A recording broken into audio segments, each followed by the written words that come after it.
చిత్తశుద్ధి ఉంటే నువ్వు అదానికి కొమ్ము గాయడం లేదంటే ఆ ప్రజల కోరిక మేరకు సిమెంట్ ఫ్యాక్టరీకి వెంటనే అనుమతులు రద్దు చేయాలని చెప్పి మేము ఈ రోజు డిమాండ్ చేస్తా ఉన్నాం. ఇయాల రోడ్డు పైన సర్కస్ ఫీట్లు చేయడమో ఈ డైవర్షన్ పాలిటిక్స్ చేయడమో ఇది ప్రజలు గమనిస్తున్నారు. ఇది నీ యొక్క డబుల్ ఎడ్జ్డ్ పద్ధతులకు ఇది నిదర్శనం. ఇయాల రేవంత్ నువ్వేమన్నావు అడిగాల రాజ్ భవన్ దగ్గర మాట్లాడుతూ అదాని ఈ దేశ పరువును ప్రపంచానికి తాకట్టు పెట్టిండు, ఈ దేశం యొక్క ప్రతిష్ట అదాని మంట కలిపిండు అని రేవంత్ రెడ్డి గారు రాజ్ భవన్ ముందు మాట్లాడిండు.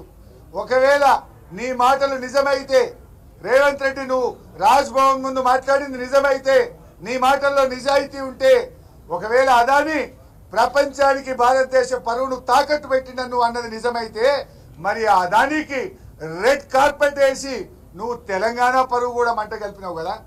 నీ నాయకుడు రాహుల్ గాంధీ పరువును కూడా నువ్వు మంట కలిపినావు కదా. అదాని ప్రపంచం ముందు భారతదేశ పరువు తీస్తే ఆ అదానికి దాసోహం అయ్యి ఆ అదానికి సిమెంట్ ఫ్యాక్టరీకి భూములు కట్టబెట్టి ఆ అదానికి 12,400 కోట్ల రూపాయల అగ్రిమెంట్లు చేసి ఈ రాష్ట్ర పరువును రాహుల్ గాంధీ పరువును ఇవాళ రేవంత్ రెడ్డి తీసింది నిజం కాదా అని చెప్పి నేను అడుగుతా ఉన్నా. మేము ఈరోజు రేవంత్ రెడ్డి డిమాండ్ చేస్తున్నాం, రేపు శాసనసభలో అదాని రేవంత్ రెడ్డి అక్రమ సంబంధాలుగా అదాని చేసిన తప్పుల మీద చర్చ పెట్టాలని కూడా బీఆర్ఎస్ పార్టీ ఈరోజు డిమాండ్ చేస్తా ఉంది. నువ్వు అక్కడ పోయి ఏం చేసినావు? ఇలా నీ కథ అర్థమైపోయింది ప్రజలకు. రాజ్భవన్ ముంగటి మీ ర్యాలీ దేనికోసం చేసిండే?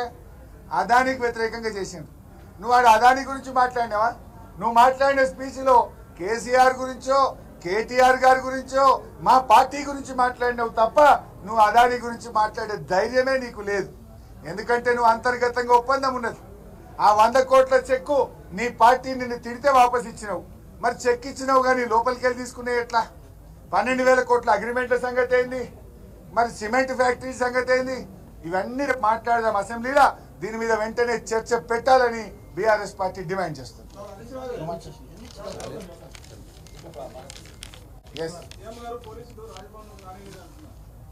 ఇది పెద్ద జోక్ కాదే. ఇలా సీఎంఏ ట్రాఫిక్ జామ్ చేసిండు, ఒక ముఖ్యమంత్రి ఈ రోజు ట్రాఫిక్ జామ్ చేసిండు. ఇలా పోలీసులు సివి ఆనంద్ హైదరాబాద్ నగర పోలీస్ కమిషనర్ చట్టానికి లోబడి రాజ్యాంగానికి లోబడి ముఖ్యమంత్రి గారి మీద ఆ ధర్నాలో పాల్గొన్న అందరి మీద కేసులు పెట్టాలి కదా. మా మీద చీటికి మాటికి లేని అక్రమ కేసులు వెతికి పెడుతున్నావు కదా సివి ఆనంద్.